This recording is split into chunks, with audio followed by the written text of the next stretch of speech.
When I give the call to the member for Monash. Thank you, Madam Deputy Speaker. And in addressing my remarks, and I don't intend to take my full allocated time, but I do want to concentrate my remarks around a couple of key areas, particularly as a Victorian who's very concerned about the rife CFMEU corruption in my state and the impact that that is having not just to our level of debt, but to our level of government integrity, to the impact that it has on small and family-operated businesses, not just in Melbourne, but across regional Victoria as well.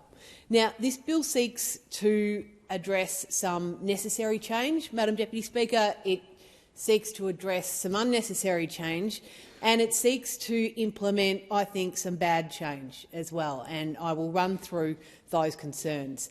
First up, this bill is the government's response to recent backlogs and a surge in cases at the Fair Work Commission, and that is fair enough. There are many instances that you can look through news reports of backlogs as a result of proliferation of generative AI tools. There is a record high increase of 44,000 cases in recent reporting at the Commission.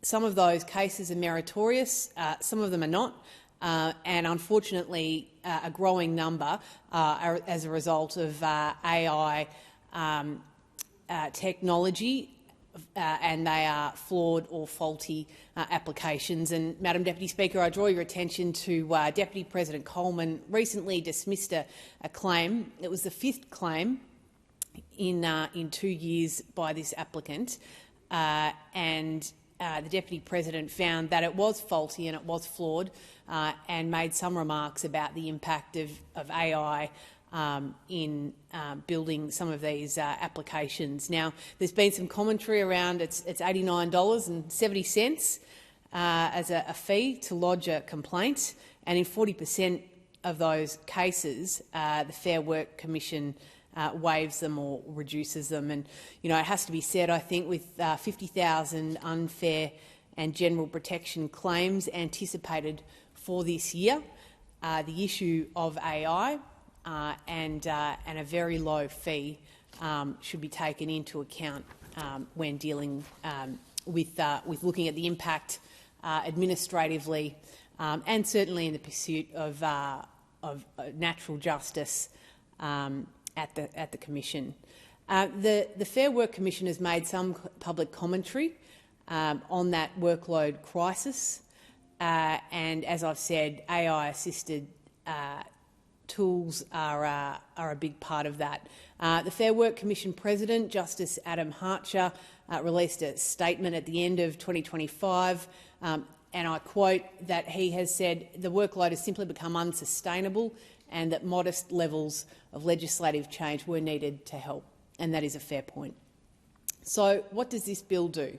The bill has two main thematic parts to it, changes to the Fair Work Commission and changes relating to enterprise agreements in Commonwealth procurement. And, Madam Deputy Speaker, that second part is where I want to address some of my concerns, because the reforms generally are fair enough, but I do not support the enterprise bargaining procurement changes, because as a number of my colleagues and the crossbench on this side of the chamber have raised, there are serious concerns around the CFMEU and its ability to infiltrate, orchestrate and manipulate enterprise bargaining arrangements, negotiations and the way that businesses are able to fairly go about these issues. And just to refresh in front of people's minds some of these key concerns, we can go back a couple of years and we can go back a couple of days on concerns raised about the CFMEU. Just recently, I was most alarmed to read that criminologists have told a Queensland inquiry that the CFMEU has likely used organised crime-style methods to control the construction industry.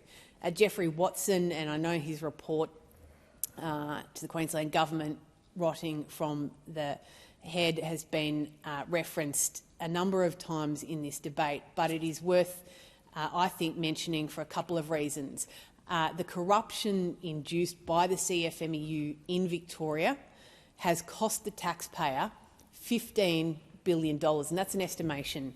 It's a conservative estimation, but $15 billion. Now, I represent a regional area, I represent a rural community, and that $15 billion, Madam Deputy Speaker, could go a long way to fixing roads, schools and hospitals in my electorate. And I think most particularly of the West Gippsland Hospital, which the state government has promised to deliver time after time, and money hasn't yet hit the ground in our community. But those are the services and infrastructure that $15 billion of CFMEU-linked corruption is costing Victorian taxpayers, it is costing Victorian communities, it is costing every taxpayer right across Victoria on their ability to access the frontline services and amenities they should quite rightly expect. Madam Deputy Speaker, I've paid a lot of attention to the illegal tobacco market in recent times, and you don't need to scroll very far down the report by Geoffrey Watson to read the dot point on the link between the CFMEU and the illegal tobacco trade in Australia. That is deeply alarming, the proceeds of which are going to organised crime, bikie gangs, and in the case of the firebombing of the Melbourne synagogue linked to Kazim Hamid, these are very bad, dangerous activities. And the fear is that that is now spreading out into the illegal alcohol industry as well, and anecdotally there is some CFMEU-linked influence over that as well. So I have deep concerns when looking at this bill and the way that it constructs amendments around negotiations for enterprise agreements and procurement, that the CFMEU can get its hands all over this as well. I think taxpayers deserve better.